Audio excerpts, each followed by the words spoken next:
Welcome to the Molecular Therapy Podcast. I'm Dr. Rory Bricker-Anthony, scientific editor of the Molecular Therapy family of journals.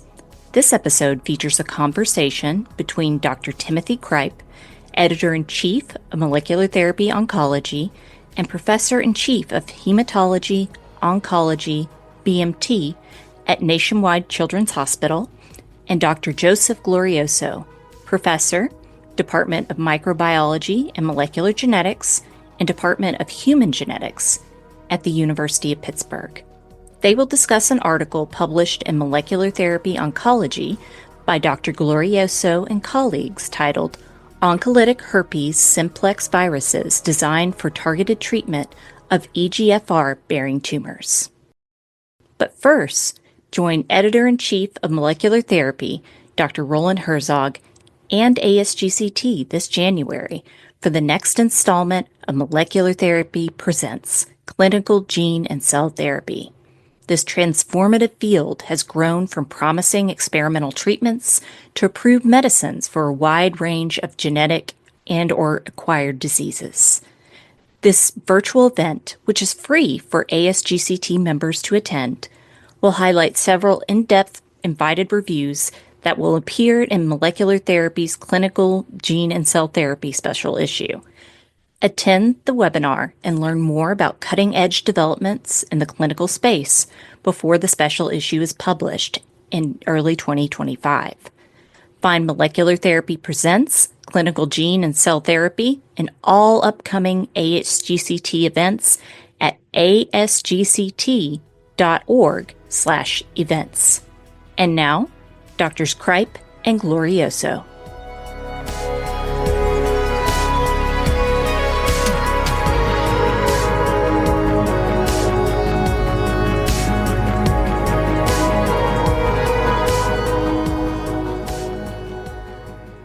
Okay, Joe, it's good to see you again, and thank you for joining us on this podcast. You are the incoming editor-in-chief of Molecular Therapy, so it's exciting to have you here. But today you're a senior author on a paper we wanted to talk about. But welcome and thanks for being here. Thank you, Tim.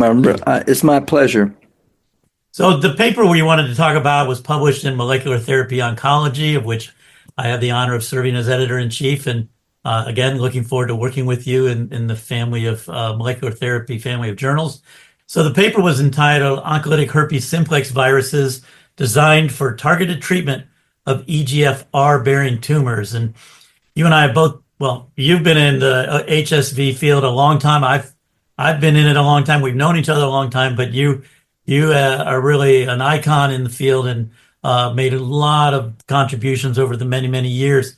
But I picked this paper out to talk about because I thought it had some nice key features, retargeting and comparisons of ways to do that, and some increased effects of using this virus systemically. So I want to get into all that, but can you just start by telling us about EGFR a little bit and that as a target and kinds of tumors you were looking at going after?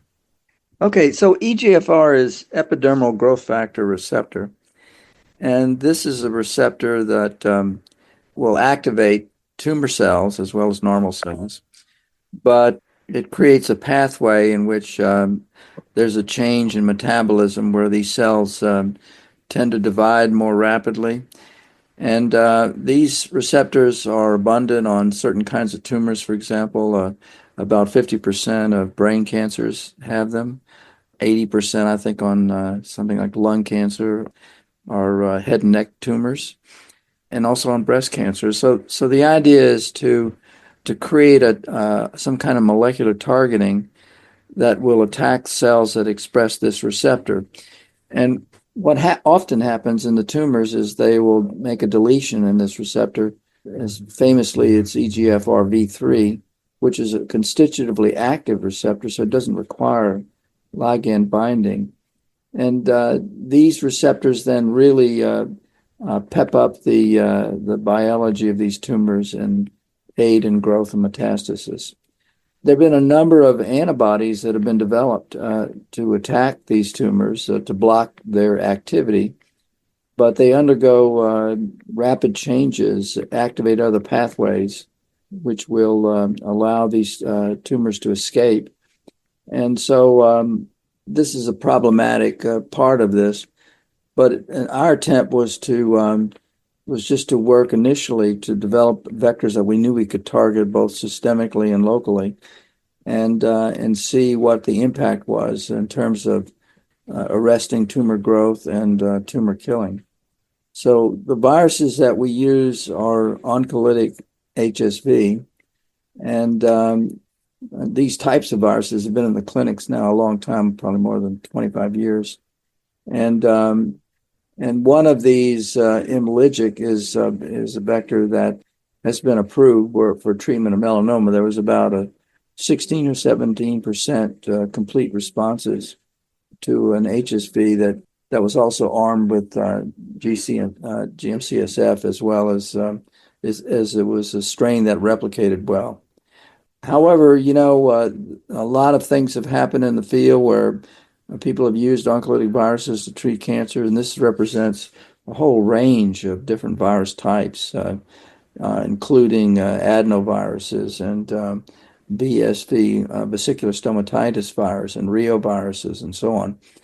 And the results have been okay, and that's led to the idea that these viruses have to replicate better, they have to spread better, and it's also helpful if they express products that will reverse the immunosuppressive tumor microenvironment.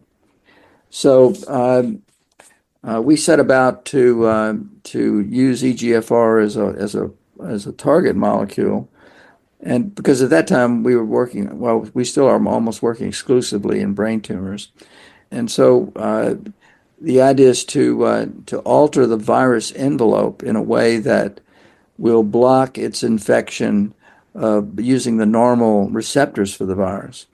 And these receptor binding domains are in different parts of glycoprotein D, which is the major attachment penetration molecule for the virus. The way this works is GD will bind to a surface receptor. It could be Nectin-1 alpha, or it could be what's called HVEM.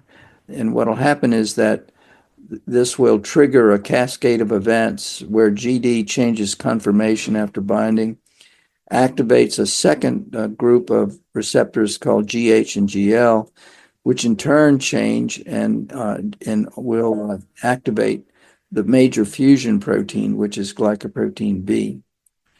And this causes fusion of the virus envelope with the cell surface membrane, or endosomal membranes in some cases. And that releases the particle to be uncoated, and the DNA is injected into the nucleus for replication.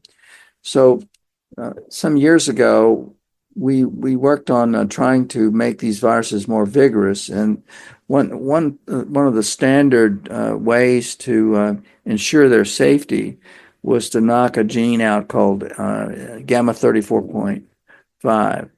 And this protein normally activates interferon, or blocks the activation of interferon. And so tumor cells often don't have interferon alpha. And so what will happen is that when this virus can replicate in a tumor, because without this viral protein to block this, it can grow in the tumor, but then in normal tissue where it's required for growth, then the virus cannot grow. So it's a safety mechanism. We instead, and this shows in this paper, that we use microRNAs, which are highly prevalent in normal tissue, but virtually absent in GBM, or glioblastoma multiforme. And what we did was to put these microRNA 124 binding sites in the 3' part of the gene. And then what will happen is that when the virus enters a cell that makes this microRNA, it's blocked from replication. But when it enters tumors, it can replicate. So these are some of the additions we made in these viruses to make them more vigorous. Yeah, there's a lot. You guys have modified this in a lot of ways. Like you said, you put microRNAs, so that allows, instead of the 34.5 to be gone, now it's present when it needs to be present, right? So right. Then the virus is more is less attenuated when it's essentially activated. But I think the key and so that's a good one modification that's important. But then tell me more about the retargeting because Okay, so yeah. so for retargeting, what we did was we modified glycoprotein D by removing the N-terminus, which binds to HVEM, one of the receptors, and made a mutation at Y38. We deleted Y38, so it could not recognize heavy C or Nectin-1. And this virus cannot infect cells by the normal mechanism. So to compensate, we inserted either a single domain antibody or an affibody or a single chain antibody. And we substitute for the N-terminus. So now we have a recombinant molecule of GD, which has this new binding activity due to an antibody. And now we can target, and that activity, by the way, is specific for EGFR, EGFR-B3, and it can bind that on the surface of cells. So the reason we did this was to administer this virus not only intratumorally but systemically. And the thinking is that in normal cancers there's a lot of metastasis, and while intratumoral injection can induce immunity that can spread to metastatic lesions, we thought, and most people think, that it'd be more efficient if we could both intratumorally inject as well as intravenously inject and let the virus carry out its oncolytic functions in metastatic tumors. Yeah, I think that's one of the key findings of this paper because my assessment of the OHSV field has often been that it's a local therapy. That's the melanoma. It's a localized injection. We did a clinical trial of the systemic HSV, and we're not sure we reached the tumor, right? So being able to do systemic treatment for metastases could be a huge game changer. So I think anything that can enhance that is great. So, and also you did mention something, so that before you mentioned affibody. So you mentioned, these antibodies that you put in there. What is an affibody? Just many of our readers may not. Yeah, affibody is an engineered small protein. The one we used was, I think, 58 amino acids. And it's a small protein that's engineered to bind to a specific receptor. In this case, it's EGFR and EGFR-V3. And so we tried it as a dimer as well as a monomer. And we compared different sites on the N-terminus of GD to see if one kind of deletion was better than another. And as long as we knocked out the binding to that HVEM receptor. And then we also compared the growth of these viruses. And it turns out that a certain construct, like if you delete 2 to 24, for example, and insert the binding antibody there, it grows the virus to the highest level. Not quite as high as wild type, but it's pretty good. And the other we also use these camelid antibodies, which are single domain antibodies, only have the heavy chain, and compared that to single chain FV antibodies. And so it turns out that we compared 3 single domain antibodies, and one of those worked very well, both for binding to tumor cells, binding to its receptor, and also for spreading in tumors. And it was this antibody that we had in combination. It turned out we used a GBM type cell line and put that in sub-Q in the skin of a mouse. These are bouncy mice. It did an intratumoral injection as well as an IV injection, and we found that the virus really, you could see it in the liver transiently for a few days, but then it migrated to the tumor and it replicated in the tumor longer based on the expression of a reporter gene like luciferase than direct intratumoral injection. And direct intratumoral injection was more potent in terms of killing the tumor, but the systemic delivery also was able to arrest tumor growth to a significant extent. So I think that it raised some questions for us, which is that, if you have a virus that you inject directly into a tumor and it replicates quickly, then you lose its ability to spread very well. And there are a lot of reasons for that. But one of the things that happens is you get an interferon response, and the virus begins to slow down and stop. But if you use systemic delivery, the virus is taken up into the tumor a longer period of time, and we saw a longer term expression. And it raises the question for us is that we're not even sure that oncolytic viruses can work by themselves, that we may want to, and we're starting to think about this, engineer viruses that will express genes like IL-12 or IL-15 long term in a tumor area. And this will provide, because, if you express these genes from a lytic virus, you kill the cell that makes the product.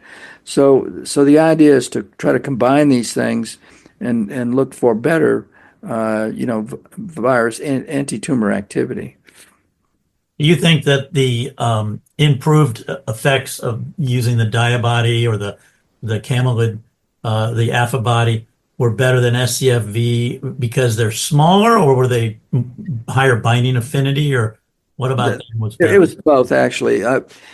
The single chain FV is about, I think it was like 258 amino acids. And the affibody, I think, was 58, and the camelid antibodies are in the middle someplace. And so the idea is that two things we tested. First, what's the position that we should put this in? And is one antibody better than another? And out of the three camelid antibodies we tested, one was very potent. And you can measure this in a lot of ways. One, of course, is killing cells in vitro, and the other is we came up with a way to look at spread by infecting the cells and then plating the infected cells on a monolayer that didn't have any infected cells. And the virus has to come out of those cells and start spreading. And if you measure the size of the plaques, one of these camelid antibodies was really potent. So that's the one that we tested in animals. Why do you think it didn't give you as long, or it gave you longer expression of after systemic delivery than intratumoral delivery? I'm guessing it's because when you deliver the virus intratumorally, you get a lot more particles in the tumor. And so replication is a lot more potent, or more robust, I should say. But if you give the virus systemically, it will be in the circulation for a bit, and then you'll keep getting infection of the tumor, and that may account for that. We don't really know, but I'm guessing that may be important. How much longer were you getting expression? Oh, long time, like 20 days or something like that, as opposed to the intratumoral injection, we lost expression within about a week. Yeah, that's very interesting. So do you think that this is ready to go to a clinical trial, or what's it going to take to get to Oh, well, forward? yeah, no, I don't think it's ready to go. But I do think that we have to, in the models we use, we didn't engage the immune system. You have NK cells, but that's it. So our view is that this has to be tested in a model where you can have an immune response, and we can look at spreading of that response to uninjected tumors. And will the systemic delivery give you a better outcome in terms of anti-tumor responses? We haven't done those experiments yet, but they're kind of on the books. So.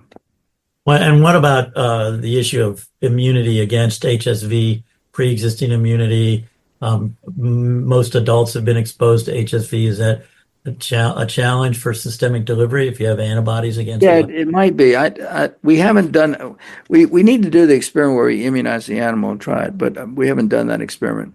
But by and large, or at least I can say with AAV, what they're doing is knocking out B cells transiently with antibodies against CD20, and it's possible to do that. Of course, the B cells come back, so it's not like you make them incompetent for making antibodies. But I don't know that that's going to be needed because HSV that's retargeted is much more resistant to neutralizing antibody than the wild type virus. And we shouldn't get an antibody response to the humanized molecules that we use for targeting. So I'm thinking that this may escape some of that, but I don't know for sure. Yeah. So you have plans to continue to test this and in combination with other therapies or other transgenes to engage the immune system a little bit more potently?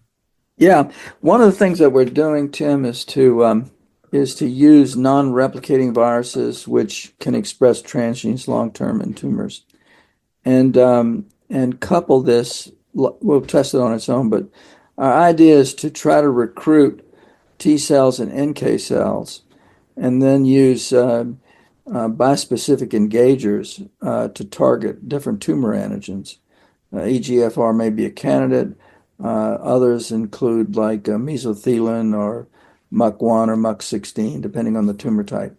So we can also inject these. We can complement this initially with injection of an oncolytic virus, and this may soften the tumor a bit and allow better entry on systemic delivery.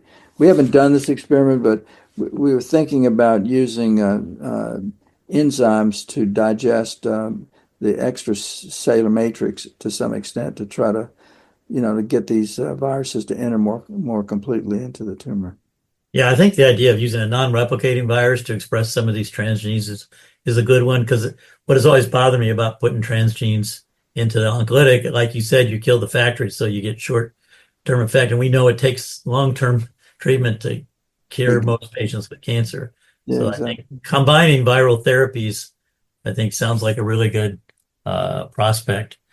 The field of, like you said, we've been using HSVs in patients since the mid 1990s when Bob Martusa pioneered some of that work. G207. Yeah.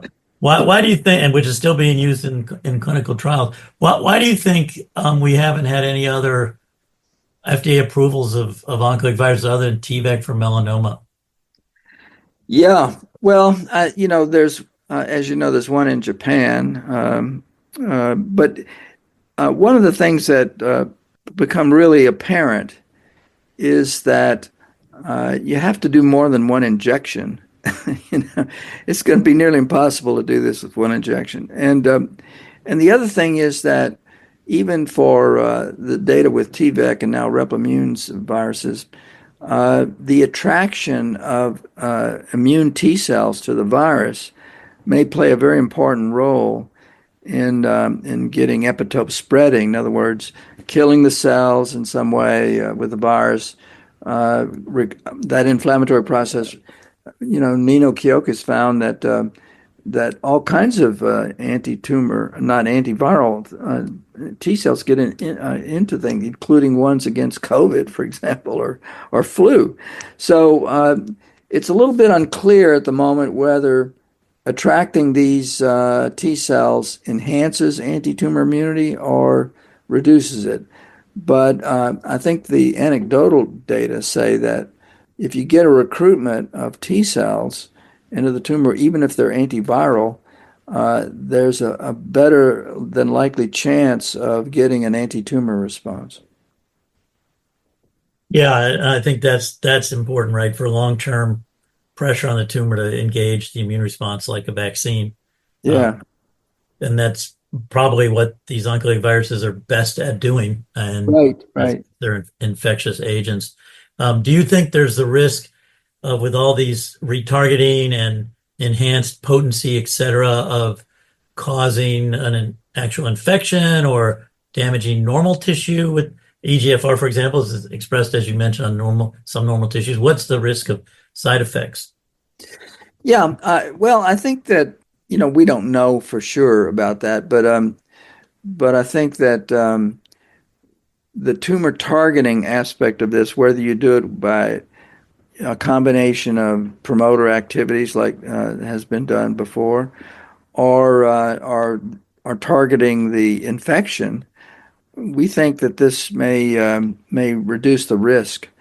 Plus, even the oncolytics in the brain, if you if you knock out, gamma 34.5, or in our case, block the expression of an important essential gene like ICP4 with microRNA binding sites, these viruses are benign. They don't cause encephalitis.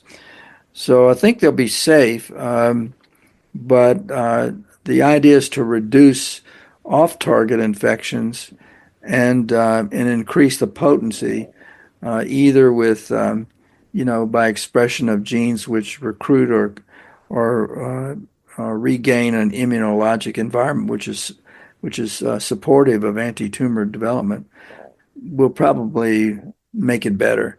But I think that oncolytic viruses by themselves are not going to make it in terms of treating cancer. That they're going to have to be there's have to be other things that have to go on there. One nice thing about them I've found over the years is they don't really have many overlapping side effects with other kinds of treatments, targeted therapies, Right. chemotherapies, et cetera. So you can combine things, you can sequence them. So there's a lot of potential, I think, to build them into treatment regimens and leverage what they can do for you. And very few cancers have ever been treated with one kind of treatment alone. So Exactly. Yeah. natural to think there's Yeah. going to be combinations. So in general, has your attitude or feelings about oncolytic viruses become more optimistic, more pessimistic over the years? Or where are you sort of in thinking about the field in general? Well, I'm not pessimistic, but I think that virus replication alone in a tumor, initially we thought, oh, you just inject the virus in a tumor, it'll just grow right through the tumor and kill everything. But tumors are very complicated, and they have many different cell types and variants, and it's hard to build a virus that can accommodate all of that. But I think if we can change the tumor microenvironment and promote immunogenic cell death, I think that may be something that oncolytic viruses can assist in. Do you have any predictions about what the next approval will be and when? I don't know. I think that there's a lot of companies out there that are pushing very hard with different virus systems. I was just at a meeting, which you've probably been to many times, is this oncolytic virus meeting in Rotterdam. That was really interesting meeting. It was one of the better ones, and everybody's throwing everything they can think of at it. But I think one of the takeaways that I found from the meeting was that viruses don't have full access to tumors, and it has to, especially like in pancreatic cancer. I mean, somebody told me they tried to inject into one of these advanced tumors and broke the needle off. So, Oh, wow. these are Very like little bricks. They're very hard. So, if we can find better ways for early diagnosis and try to treat earlier, I think that we will make some real inroads with oncolytic viruses in combination with the standard of care, I think. Yeah. Great. Well, it's been terrific catching up with you, chatting about your work. Congratulations on all your work, of course, but certainly this paper and the retargeting. We look forward to watching it continue to and know that, we still have a long ways to go, but we're making progress, and that makes it exciting. So appreciate your being on here to share your thoughts today. Thank you so much, Tim. I really appreciate it.